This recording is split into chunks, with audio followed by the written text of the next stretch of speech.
December of 1940, a 43-year-old policeman in London scratched his face on a rose bush. The small wound quickly turned septic, his face ballooned with abscesses and pus, one eye became infected and had to be removed, and the infection spread to his arm and lungs. He was in a huge amount of pain. An escalation like this seems like extreme bad luck to us today, but before antibiotics, life-threatening infection was so common that life expectancy was just 47 years old. The policeman's doctor decided to try a brand new drug, penicillin. He was the first person in the world to receive it. Around 10 years earlier, Alexander Fleming had returned to his lab from holiday and found that one of his petri dishes was contaminated with mould. He noticed though that the mould had inhibited the growth of the bacteria in the dish, so he took the mould and added it to other dishes, finding the same. After 4 days of treatment, the policeman was making what his doctor described as a striking recovery. Temperature returned to normal and he was eating well. On the 5th day though, the supply ran out, and a month later he died. It's been estimated that since, penicillin has saved the lives of maybe 200 million people and saved countless others from excruciating pain. It's probably the most important life-saving discovery in human history.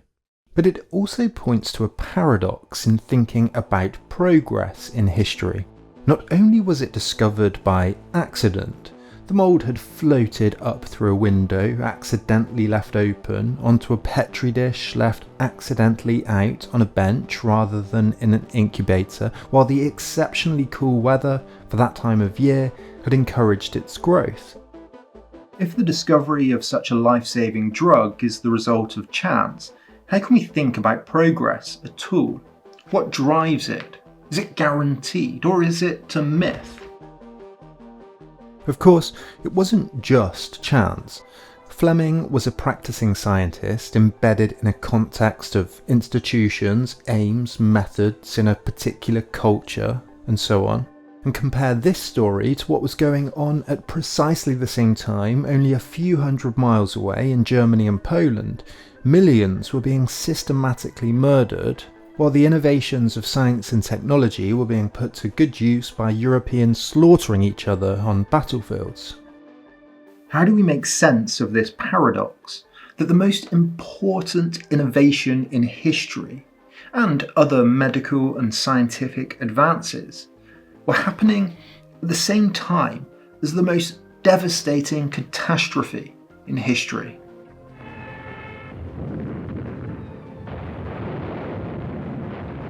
The historian Will Durant wrote that civilization is a stream with banks. The stream is sometimes filled with blood from people killing, stealing, shouting, and doing the things that historians usually record, while on the banks, unnoticed, people build homes, make love, raise children, sing songs, write poetry, and even whittle statues.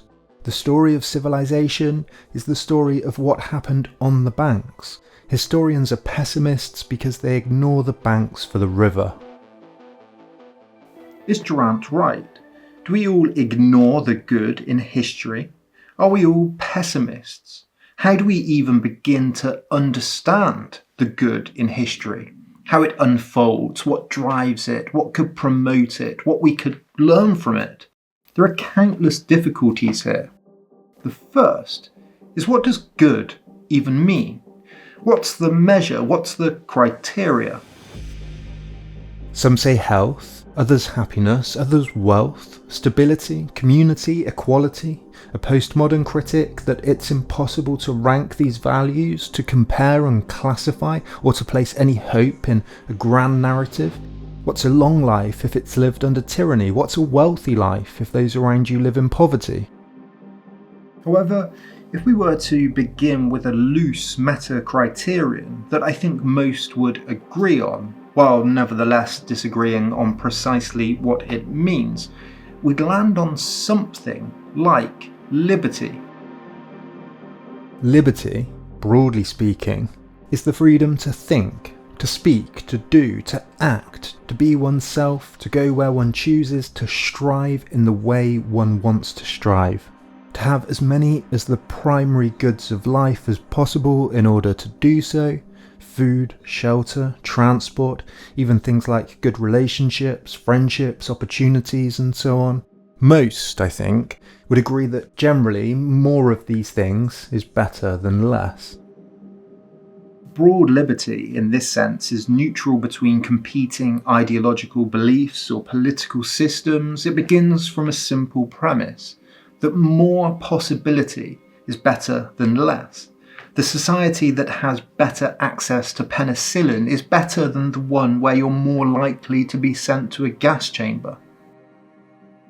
The historical question, then, is to understand which historical conditions, institutional, political, cultural, philosophical, lead to an increase in liberty and which diminish it. Which ideas about liberty seem to work? Where did they come from? Who built on them, improved them? What diminished or restricted them? The historical question is to search for the causes of liberty so that they can be identified and built upon today.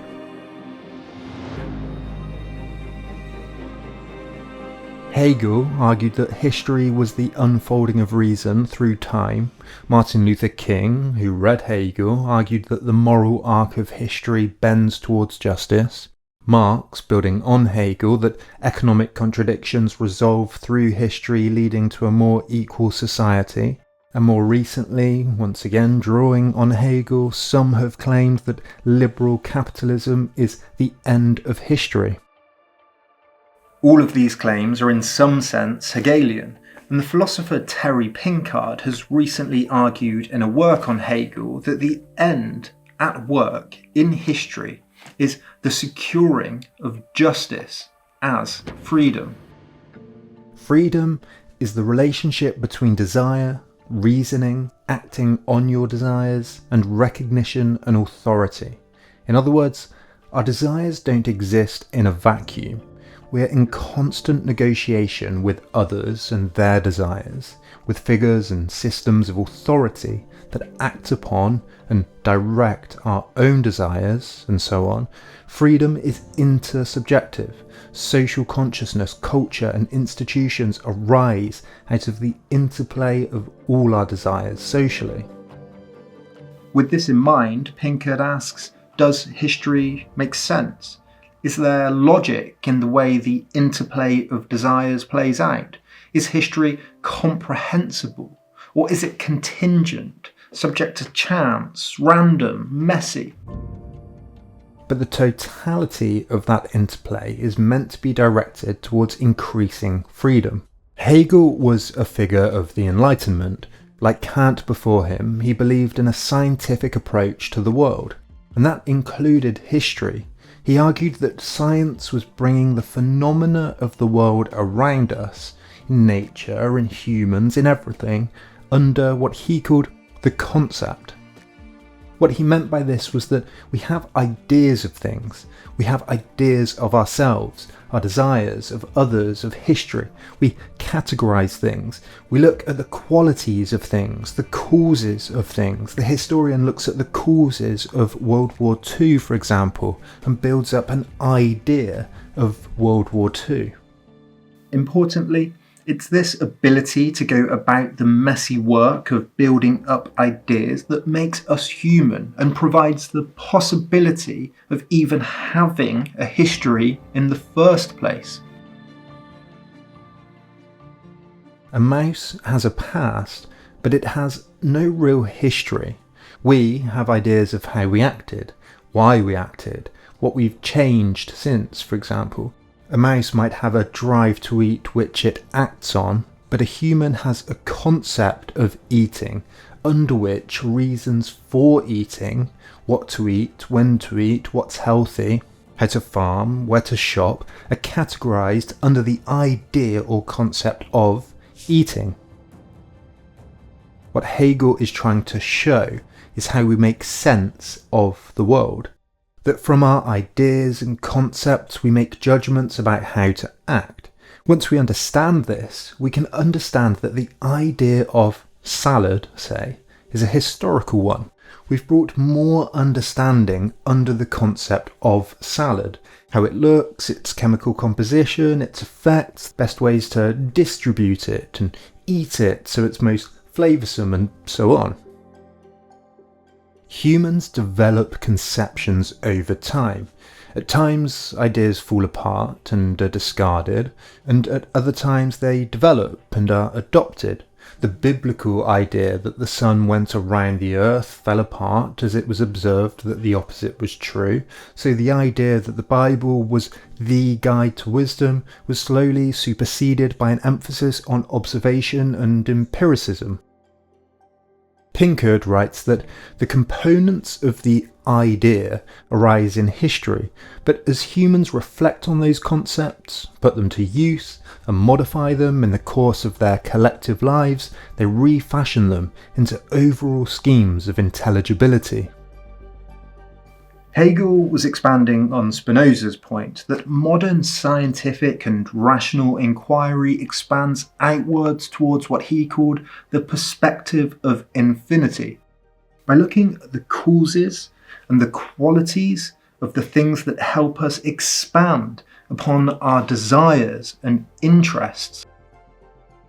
Pinkard writes that Hegel concludes that freedom is the capacity to make what truly matters effective in one's life, and in modern times that more or less comes down to acting on our reasons rather than on vague feelings or guidance from nature, the gods, or those who claim to rule us by natural right. But again, this is obviously not just an individual process. Our own ideas and desires come into conflict with others. There are agreements and disagreements that play out in culture, in institutions, in norms and practices, in political decisions, etc. But the point is that over time we tend to try and work up ideas of things that work and ideas of things that don't.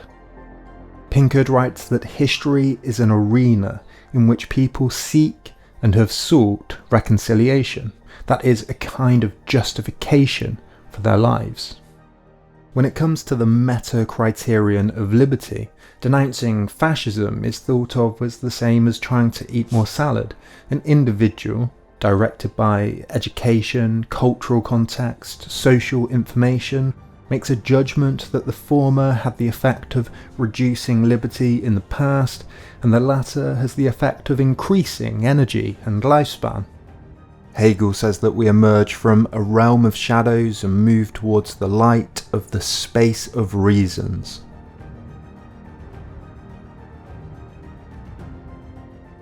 If this is true, then we should be able to establish some points of historical progress. Which shapes of consciousness, to use Hegel's term, which ideas, practices, institutions in history have promoted liberty? For Hegel, the process developed as history unfolded, from one being free, a king or an emperor, free to make their own decisions about society, while the others had to follow, to many being free, i.e. an aristocracy, to all, in principle at least, being free. Hegel argued that pre-Greek societies were paternalistic and authoritarian, that they were rule followers, and that they didn't interrogate the reasons for following or abandoning certain rules, and that the Persians, Egyptians, Indians and Chinese civilizations that preceded the Greeks didn't approach the world and people as ideas to be studied, but instead were absorbed in the world around them. They didn't have any reflective critical distance. Without these mechanisms for self-criticism, there can be no movement in history. It's important to note his interpretation of ancient history has been criticised a lot since, but for our purposes, the important point is less where it started, but the idea of a reflective distance on the world being important. the questioning of why some ideas or rules are adopted and why others are discarded. The Greeks, he thinks, were self-conscious. They had a particularly acute idea of the self and asked questions about it.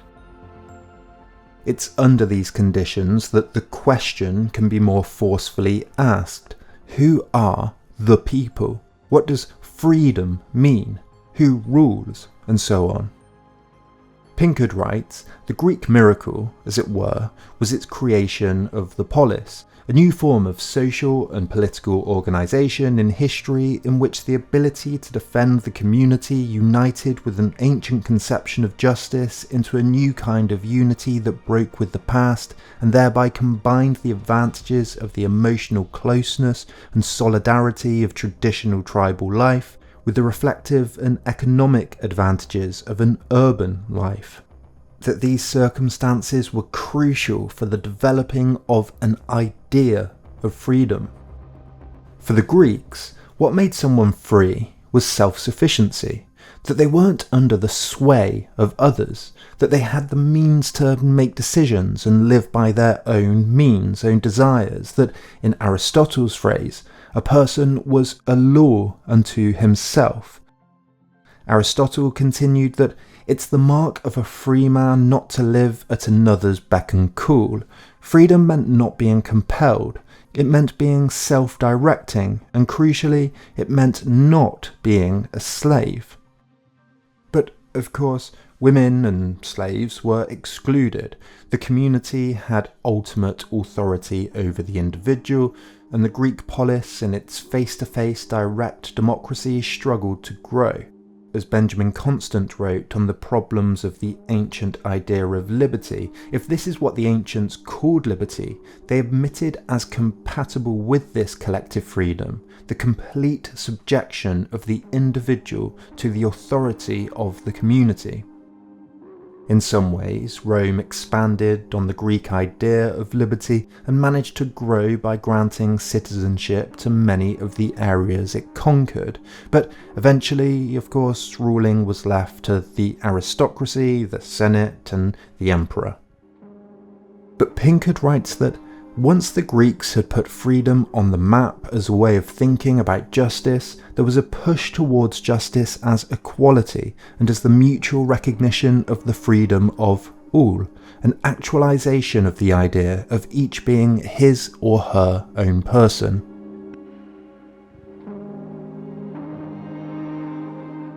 If we acknowledge that political liberty, the right to contribute to and to be part of the political process, to have rights, is an important part of liberty, then it must be true to say that the so-called Dark Ages, between the collapse of the Roman Empire in the 5th century to the Renaissance in the 15th, are a regression. Broadly speaking, historians no longer use the term the Dark Ages, using the Middle Ages instead, with many pointing to achievements in architecture and agriculture and mining and much more. Nevertheless, monarchism, absolutism, even the Catholicism of the period don't fit well under our broad idea of what liberty means. In forms of organisation like monarchy or the medieval church, the right to act, move and worship freely, to contribute towards the decisions that affect your life, are quite clearly restricted in important ways. Social positions are carefully orchestrated from above. Different rights, powers and privileges are distributed depending on one's standing and social position from above. Economic activity, religious freedom, education and so on is, or at least can always in principle be, commanded from above. We should look briefly then at 4 interrelated moments: the Renaissance, the Reformation, the Scientific Revolution, and the Enlightenment.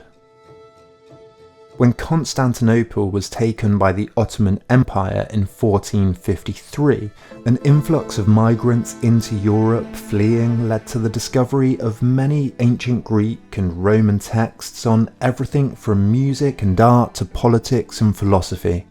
The resulting Renaissance, impossible without the printing press, invented in 1463, led to a flourishing of commentary on old ideas and new ideas being produced across the continent. It was essentially an explosion of ideas. The discovery of America by Europeans in 1492 also revolutionised attitudes of many across the continent. It showed that the world was much bigger than previously assumed, that there were more peoples, more ideas and possibilities than had long been assumed. It also proved the usefulness of technology, the compass and shipbuilding in particular. The Reformation would not have been the same without the Renaissance. The German priest Martin Luther's rejection of the Pope's supreme authority set off the Reformation across Europe in 1517, encouraging Christians to read the Bible themselves, despite the Church forbidding it. No single person or group should have a monopoly on interpreting God's will, the New Protestants argued. Protestantism was important because it began to democratize the interpretation of morals and ethics and spirituality. Similarly, the Treaty of Westphalia, signed after the fighting between Catholics and Protestants during the 30 Years' War, contained the seeds of the modern idea of the sovereignty of nations, that each nation has the right to determine its own laws, its own course of action, that each, to go back to Aristotle's phrase, was a law unto himself. The scientific revolution was happening at around the same time, and by 1700 the world looked very, very different to how it did in 1400. Copernicus's discovery that the Earth revolved around the Sun rather than the other way round expanded the universe in people's minds in the same way that the discovery of America expanded the Earth in Europeans' mind. Copernicus made the Earth just another celestial body, and this naturally refuted biblical texts and legitimized the further study of the physical universe and the laws of motion and matter. Galileo and Newton revolutionized and formalized the laws of motion and physics, and many began proving that these principles could be applied to innovation through projects like canal building and better architecture and road improvement and navigational instruments. Francis Bacon argued that an inductive method should be used in science, the careful observation of the world. All of this led to an interest in and the improvement of instruments like the barometer, the telescope, the microscope, the compass, cartography, medical instruments, the steam engine, electricity, and modern engineering and science more broadly, leading to today.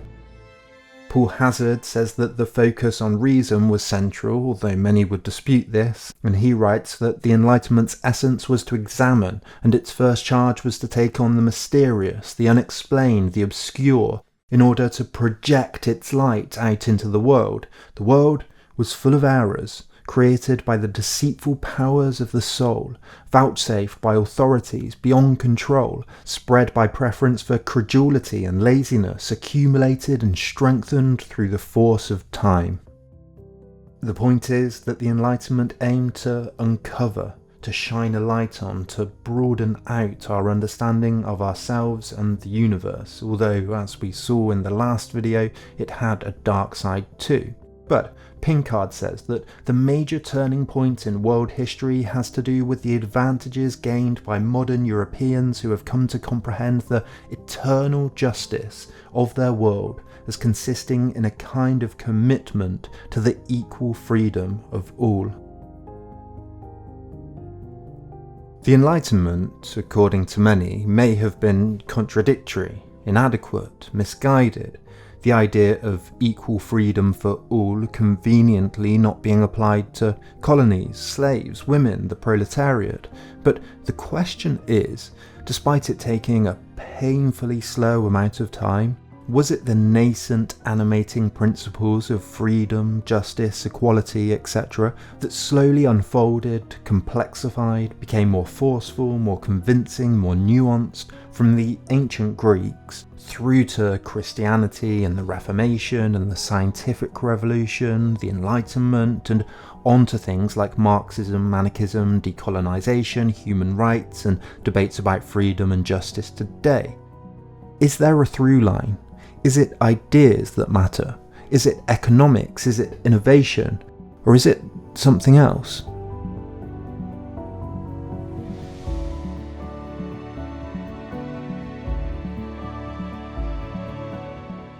I think it's worth pausing here to reflect on a problem though. This is a common Eurocentric story, and as we discussed in the dark side of history, the expansion of liberties for some has led often to the domination and the reduction of liberties for others. I'm not suggesting a simple triumphalist narrative, and there is much to include that traditionally isn't. The Islamic Golden Age, the prosperity of the Mughal Empire before the East India Company moved in, science leading to pollution as much as new tools, just to name three. Furthermore, it's much easier to measure something as distinct as death or violence than it is to measure liberty. What someone sees as liberty varies so much across the world as we move into the modern era. Everywhere, the different methods, technologies, political solutions, languages we have developed for choosing freely to do things has expanded exponentially. So let's return to our initial question briefly. What is liberty? The philosopher Thomas Hobbes described some places as having more or less liberty. Friedrich Hayek said that the poor in a competitive society are much more free than a person commanding much greater material comfort in a different type of society. John Somerville said that during the Cold War, in a communist world, there was much more freedom from the power of private money and periodic unemployment. A brief look at the history of the concept shows the difficulty in even agreeing what liberty means, whether it can be measured like height or weight, say. In his book A Measure of Freedom, philosopher Ian Carter writes that freedom is the absence of preventing conditions on agents' possible actions.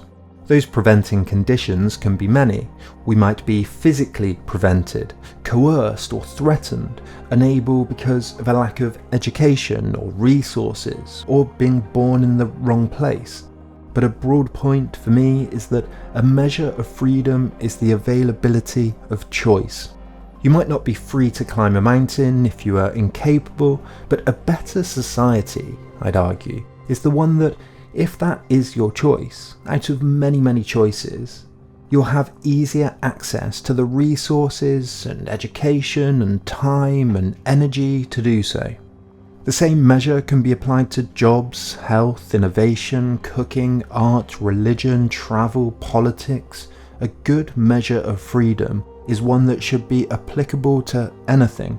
A society then that has broad access to scientific research is an improvement on one that doesn't. One that has the widest availability of food ingredients is an improvement on the one that doesn't. The easiest access to healthcare. We could go on.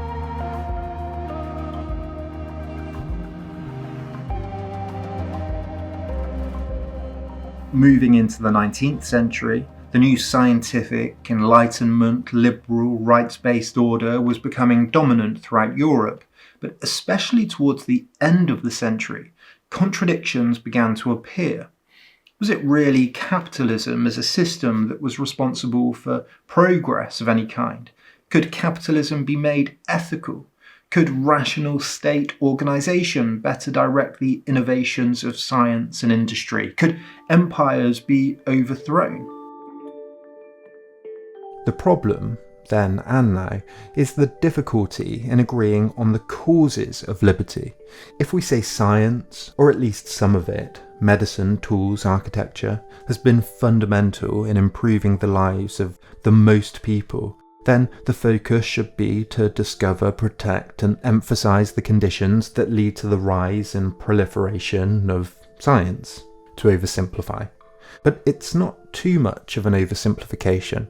You can look to history to see the causes of the scientific revolution, the causes of medical revolutions, to which countries have the best healthcare outcomes. Historians of the scientific revolution, for example, emphasize the activity of academies outside of mainstream universities, on collaboration, on the emphasis on empiricism, on the scientific method, on developing new ways of reporting experiments so that a reader far away could witness the experiment, the start of peer review, the printing press, the cross-dissemination of information. I'm using a broad example, but making a historical point.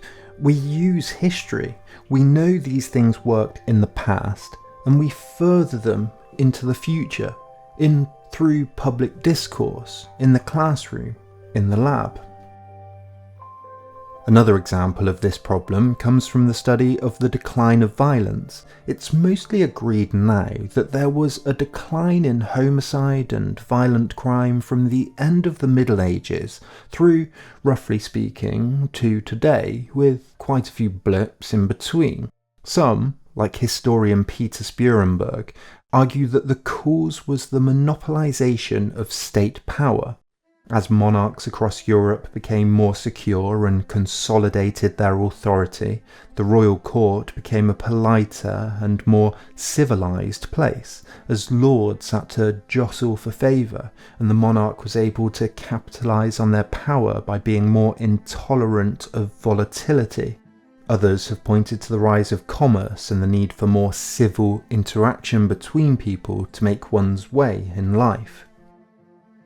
But on the other hand, the historian Mark Mazower has argued that this state monopolization of power led to the death toll of the 2 world wars and the Holocaust and the nuclear bombs in the 20th century, contradicting this story of civil progress. The point, again, is that the causes of any type of progress are always difficult to identify.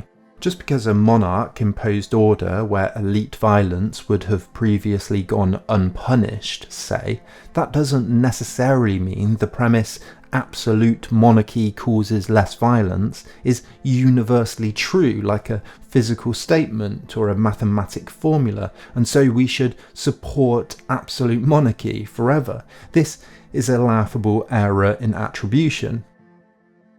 Steven Pinker, who relies heavily on these sorts of arguments in his Better Angels of Our Nature, Why Violence Has Declined, falls into this trap. Historian Gregory Hanton notes that while Pinker is correct to, quote, underline the vertiginous drop in violence since the end of the Middle Ages, he's also prone to wild exaggeration, hyperbole, junk statistics, and reference to fiction as if it were fact, and that he has exaggerated, often outrageously, the contrast between then and now. And take a look at this particularly damning critique in the introduction to a special issue of History and Theory looking at Pinker's work. The overall verdict is that Pinker's thesis, for all the stimulus it may have given to discussions around violence, is seriously, if not fatally, flawed. The problems that come up time and time again are the failure to genuinely engage with historical methodologies, the unquestioning use of dubious sources, the tendency to exaggerate the violence of the past in order to contrast it with the supposed peacefulness of the modern era, the creation of a number of straw men which Pinker then goes on to debunk, and its extraordinarily Western-centric, not to say Whiggish, view of the world. And so they point to a broader problem. Any attempt to make sense of history requires understanding multiple disciplines, has unavoidable ideological biases, simplifies things out to the extreme, and quickly gets very, very complicated. You just have so many variables in play. That doesn't mean we should just give up. To discern a drop in violence and to roughly identify some causes to know what encourages scientific discoveries, to discern the conditions that have led to increases in democracy, to know what protects against totalitarianism, to be able to understand, however imperfectly, many other questions like these, is pretty good progress enough. But history is obviously not a story of easy to understand, simple progress. We try things, get things wrong, give power to the wrong people, go down wrong turnings. We're prone to accidents and the misuse of ideas. We forget or lose things. New problems develop. Freedoms for some lead to catastrophes for others or for ourselves in the future.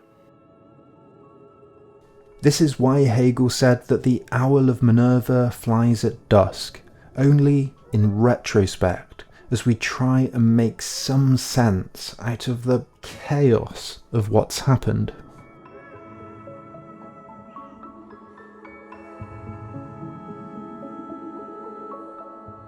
In 1854, the physician John Snow mapped the houses hit by a cholera outbreak in London.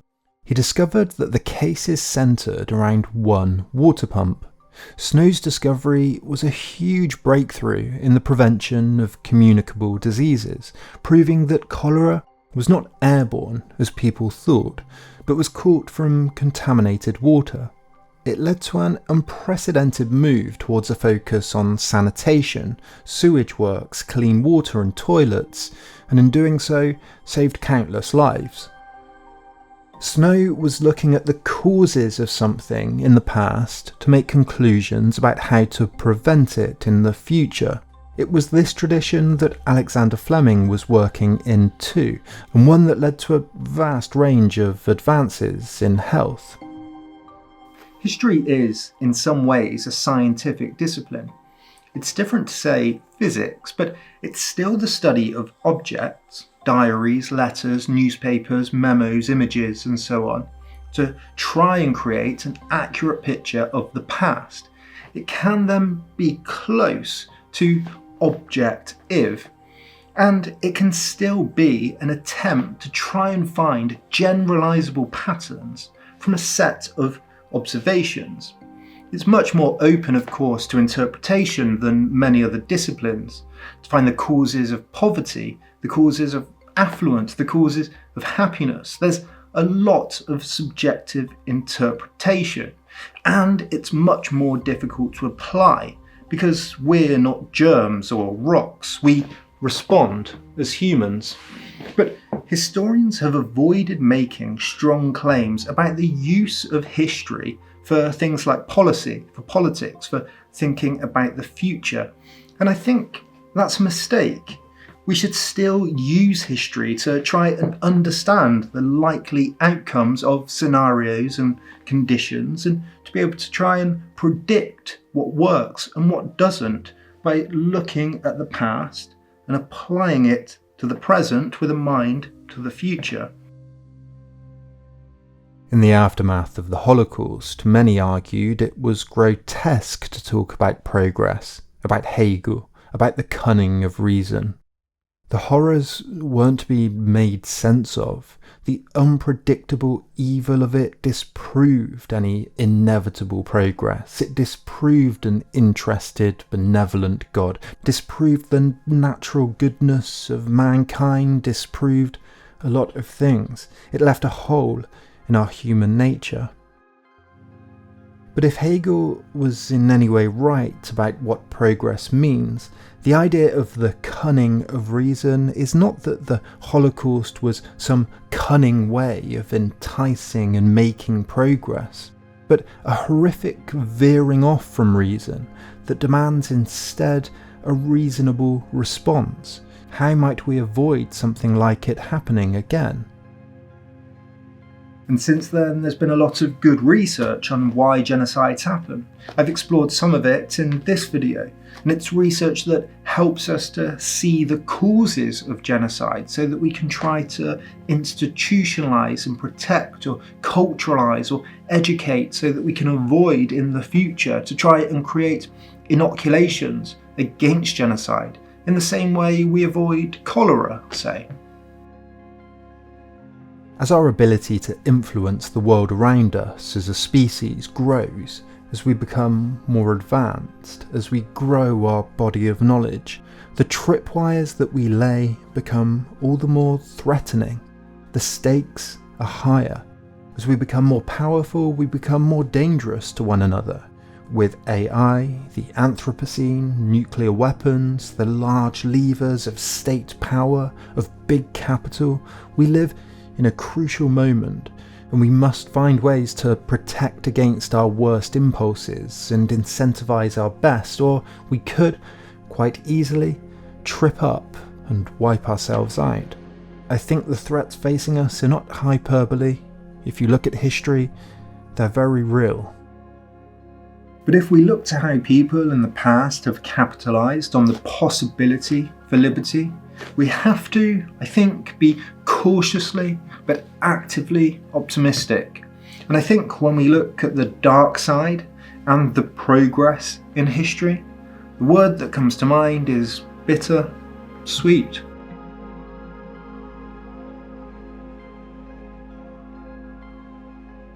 Thank you to all of these incredible Patreon supporters. These videos take a long time to research, write and make. I do a lot of reading. They're always sourced and there's a bibliography in the description below. I've written something short on why I think this kind of well-researched long-form content is worth supporting. It's through the link below too. If you agree, then you can support Then and Now by pledging anything from $1 per month and get your name in credits, access to scripts early and become a member of the Discord server. If you can't do that, I know everyone says this, but please do subscribe, hit the bell, like, leave a comment. These things help with the algorithm so much. I'm also trying out a newsletter. I'm going to distill and summarize each video into a quick, easily digestible email for those who don't have time or want a recap, along with some related insights. Sign up below. As always, more than anything, thank you so much for watching. I'll see you next time.